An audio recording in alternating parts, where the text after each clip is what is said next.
আসসালামু আলাইকুম ওয়া রাহমাতুল্লাহ। আমরা কখনো ভাঙচুর করি না, এই জন্য আমাদেরকে শান্ত বুঝে আমাদের সাথে বেইনসাফি করবেন না। একদল এই দেশে ভাঙচুর করে ইয়াজিদ ইসলাম কায়েম করতে চায়, আরেক দল এই দেশে ভাঙচুর না করে ইখলাসের সাথে হুসাইনি ইসলাম কায়েম করতে চায়। এই হুসাইনি ইসলাম যারা কায়েম করতে চায় তাদেরকে শান্তভাবে বেইনসাফি করে নেবেন না, কারণ আমার ভাইয়ের হত্যার শাস্তি যদি না করা হয় সে মঙ্গল আগামীকাল থেকে ব্লক থাকবে। আন্দোলন করে যাব, আমরা রক্ত নেবাদের রক্ত প্রয়োজন হয়।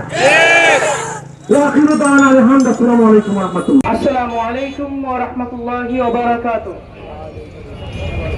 আমরা 26শে এপ্রিল একত্রিত হয়ে সুন্নি জনতা আমরা যে মহা সমাবেশের মধ্যে উপস্থিত হয়েছিলাম, আপনারা সকলে দেখেছেন।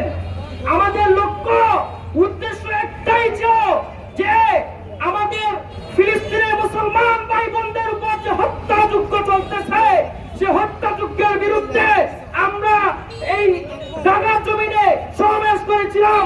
আমাদের এই সমাবেশের মধ্যে অন্য কোনো উদ্দেশ্য ছিল না, কিন্তু আমাদের মুসলমান ভাইদের পাশে আমরা দাঁড়িয়েছিলাম বলে আমাদের সাথে বৈষম্য করা হয়েছে, ঠিক কিনা? আমরা সেই বৈষম্য মেনে নিব না। আমরা সুন্নিরা শান্ত বলে আমাদেরকে দুর্বল ভাববেন না। একটা কথা মনে রাখবেন, সংগ্রাম সংগ্রাম অবস্থা সংগ্রাম সংগ্রাম সংগ্রাম অ্যাকশন অ্যাকশন ডাইরেক্ট অ্যাকশন। ইয়া রাসূলুল্লাহ ইয়া রাসূলুল্লাহ, মনে রাখবেন আমাদের মধ্যে সুন্নি শাহজালাল বাবা ছিলেন, আমাদের মধ্যে সুন্নি গাউসে পাক ছিলেন, আমাদের মধ্যে সুন্নি যোদ্ধারা সুলতানরা ছিলেন। তারা এক সময় বিশ্ব শাসন করেছিলেন, তাদের তলোয়ারের গর্জনে মানুষ তরতর করে কাঁপত। আজ আমরা নীরব বলে আমাদেরকে দুর্বল ভাববেন না। আমরা প্রয়োজনে তলোয়ার হাতে নেব এবং আবার যুদ্ধ করবো ইনশাআল্লাহ।